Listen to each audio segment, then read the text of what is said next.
बात है। शिव जी माता पार्वती को बताए बिना ही कहीं चले जाते हैं, जिससे माता पार्वती अत्यंत व्यथित हो जाती हैं। वो अपनी सखियों जया और विजया के साथ बातें करते हुए उपटन लगा रही होती हैं। थोड़ी देर बाद उपटन उतारने पर उसका ढेर बन जाता है।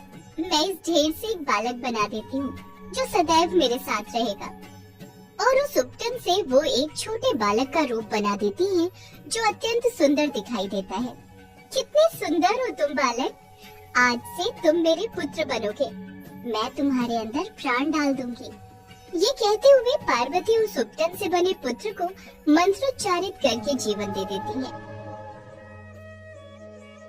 बालक की सूरत अत्यधिक मनोहर होती है, जिसे देखते ही पार्वती के नेत्रों से झरझर आंसू बहने लगते हैं। ये क्या है माता, आप रो क्यों रही हैं? मेरे रहते आप रो नहीं सकती। पुत्र, स्वामी मुझे बिना बताए कहीं चले गए हैं। मैं अत्यधिक पीड़ा का अनुभव कर रही हूँ।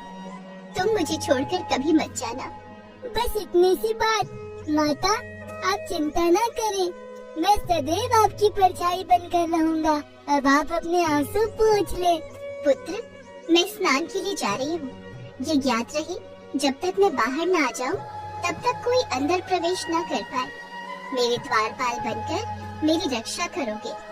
जो आपकी आज्ञा माता। अब आप निश्चिंत होकर स्नान करने जाएं। मेरे रहते हुए कोई यहाँ प्रवेश नहीं कर पाएगा। इधर माता पार्वती अंदर स्नान करने चली जाती हैं, उधर शिव जी वापस कैलाश पर्वत लौट आते हैं। जाओ नंदी, पार्वती को बता दो हम लौट आए हैं। नंदी माता पार्वती को ये बात बताने आते हैं, किंतु द्वारपाल बालक उनको प्रवेश नहीं करने देता। कौन हो तुम? मैं माता को ये बताने आया हूँ कि भोलेनाथ कैलाश पर्वत पर लौट आए हैं और वो माता से मिलना चाहते हैं। तुम कौन हो? देख तो बैल के जैसे रहे हो। यूँ एकदम सीधे से मेरी माता के कक्ष में प्रवेश नहीं कर सकते। भागो यहाँ से। ये कहकर गणेश उनको दूर भगा देते हैं। नंदी वहाँ से भागकर ये बात शिव जी को बताते हैं। कौन है ये बालक? मैं स्वयं जाकर देखता हूँ। शिव जी जैसे ही अंदर प्रवेश करने लगते हैं, बालक उनको भी रोक लेता है। अरे कौन है आप और कैसे एकदम अंदर प्रवेश किए जा रहे हैं? तुम कौन हो बालक, और तुम होते कौन हो मुझे रोकने वाले? मैं कैलाशपति हूँ, मुझे आने जाने से कोई रोक टोक नहीं सकता।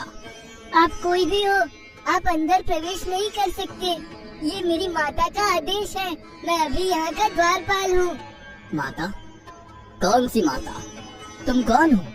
मेरे मार्ग से हट जाओ, अन्यथा मेरा क्रोध बढ़ जाएगा। किंतु वो बालक शिव जी के मार्ग से नहीं हटता। देखते ही देखते शिव जी का क्रोध बढ़ जाता है और दोनों आपस में लड़ने लगते हैं। तुम अत्यंत उदंड हो बालक, तुम्हारी इस उदंडता रूप अपराध को मैं क्षमा नहीं कर सकता। आप मेरा कुछ नहीं बिगाड़ पाएंगे, मैं पार्वती नंदन हूँ। अरे मूर्ख बालक, स्वयं को पार्वती नंदन कहते हो?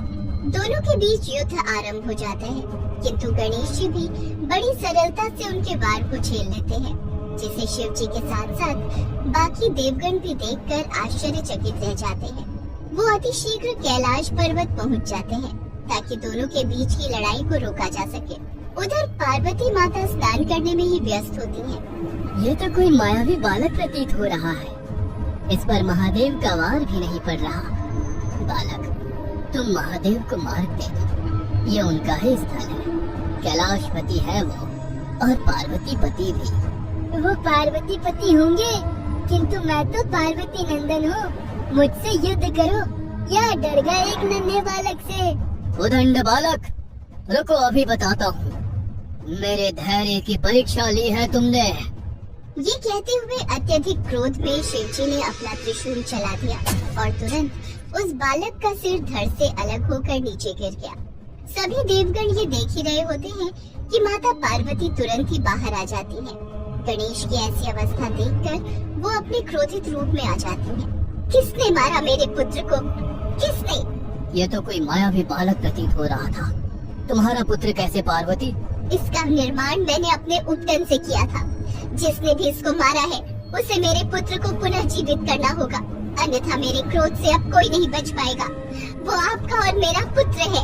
यह सुनकर शिव जी आश्चर्यचकित हो जाते हैं। वो तुरंत विष्णु भगवान से कहते हैं, आप अतिशीघ्र जाएं और किसी छोटे बच्चे के सर को लेकर आए। यह ज्ञात रहे कि उसकी माता पीठ फेर के सो रही हो। हमें इस बालक को अतिशीघ्र रूप देना होगा। विष्णु जी तुरंत पृथ्वीलोक निकल जाते हैं। उधर बाकी लोग भी पार्वती माता के क्रोध के डर से भागने लगते हैं। थोड़ी देर में वो एक हाथी के बच्चे का मस्तक लेकर आ जाते हैं। शिव जी ने तुरंत इस हाथी का मस्तक लगाकर गणेश को जीवन दान दिया और उन्हें तमाम सामर्थ्य और शक्तियां प्रदान करते हुए गणों का देव बनाया। इस प्रकार से गणेश जी का जन्म हुआ और उनको गज मस्तक मिला। उनके गज मस्तक के एक एक अंग के पीछे भी महत्व छुपा हुआ है। बड़े मस्तक वाला मतलब बुद्धि कुशाग्र, सोच को बड़ा बनाए रखना। छोटी आंखों से उनकी चिंतनशीलता झलकती है। लंबे लंबे कान भाग्य और दीर्घायु के प्रतीक होते हैं। बड़े कान का मूल तात्पर्य यह भी है कि सुनो अधिक, बोलो कम। गणेश जी की हर घड़ी हिलते रहने वाली सूंड चौकन्ना रहने का संदेश देती है। बड़ा पेट अर्थात लंबोदर का मतलब है कि हर छोटी बड़ी बात को पचा लेना। सनातन की कोई भी पूजा गणेश जी की पूजा के बिना संपन्न नहीं मानी जाती। प्रत्येक स्त्री गणेश रूपी पुत्र ही अपने जीवन में चाहती है।